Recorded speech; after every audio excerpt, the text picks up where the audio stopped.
কয়েকদিন ধরে মোচা খেতে খুব ইচ্ছে করছিল।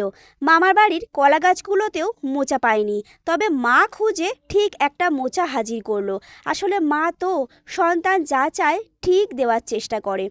তবে সন্ধ্যাবেলায় কি খাবো ভাবতেই মনে হলো মোচার চপ বানাই, তবে একটু অন্য রকম করে। আমি মোচা ছাড়াচ্ছি, এমন সময় আমার মেয়ে এসে বলল, ও মা, কি করছো? ও তো মোচা দেখেনি কখনো। অল্প অল্প কয়েকটা সবজি চেনে। বললাম, এটা মোচা।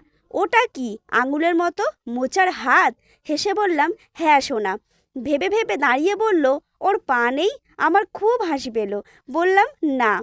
তারপর চপগুলো বানালাম, খেতে বেশ ভালো হয়েছিল। তোমরাও এভাবে বানিয়ে দেখতে পারো। চপগুলো খাওয়ার সময় মেয়ের কথাগুলো ভেবে খুব হাসি পাচ্ছিল। সত্যি, বাচ্চাদের মাথায় কত কিছুই না ঘোরে। চলো, আজকের মতো টাটা, দেখা হবে কাল।